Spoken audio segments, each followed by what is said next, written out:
Guess what I caught today? After the dog walk, seen the two donkeys and mule walking by. I led this one right inside. He's trying to get in my goldfish pond I just fixed after the cows messed it up. So I've got him trapped in the inner fence. I'll put him in the outer fence. If he gets out of there, I don't care, but I was getting him a drink of water. Life in the desert Southwest. I had some dog food. It's not donkey food, but he's eating it.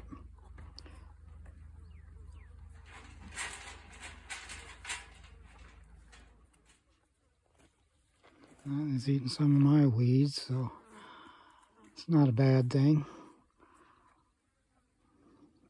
Left a bucket of water for him as long as he stays away from my pond.